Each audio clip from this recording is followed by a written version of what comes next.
नमस्कार, माझे किचन चॅनलवरती आपल्या सगळ्यांचं खूप खूप स्वागत। तर आपण एक आज आवळ्याचा एक पदार्थ करणार आहे। खूप छान लागतो, मस्त असा चुंदा म्हणू शकता किंवा तुम्ही त्याला मुरंबा म्हणू शकता।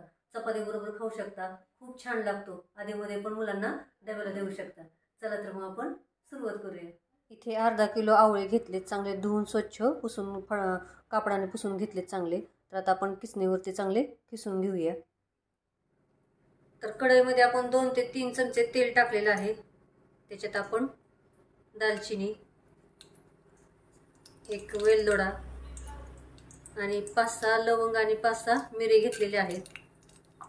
गॅस आपण मध्यम करूया। लोखंडी कढई अजिबात वापरू नका। पण आता आपला आवळा,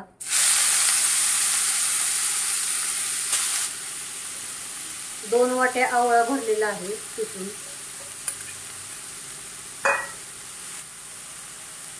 तर आपण आता 2 वाट्यात साखर टाकणार आहोत।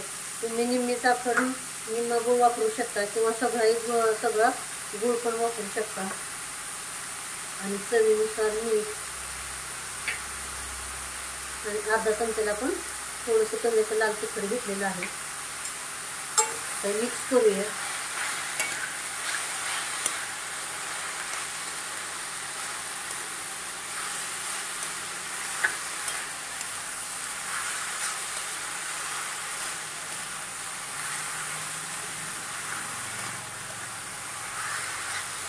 त्याला पाणी अजिबात हात लावायचा नाही, पाण्याचा हात अजिबात नाही लावायचा। सगळी भांडी कोरडी वापरायची। छान आता मंद गॅसवरती आपण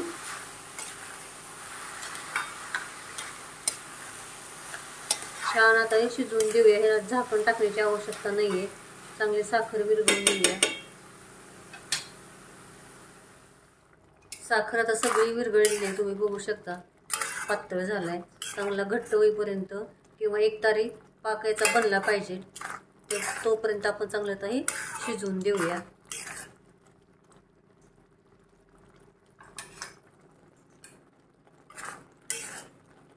तर आपला आता चुंदा किंवा मुरंबा तयार झालेला आहे, मस्त एकदम।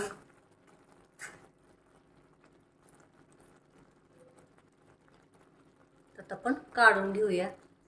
अशी तार बनते, बघू शकता तुम्ही। तर आता आपण काढून घेऊया। आता आवळ्याचा चुंदा तयार झालाय, तुम्ही बघू शकता। छान पैकी असं तुम्ही चपाती ब्रेड बरोबर खाऊ शकता। तर चॅनलला सबस्क्राईब करा, लाईक करा, शेअर करा आणि कमेंटमध्ये मला नक्की सांगा कसा झालाय तो। थँक्यू।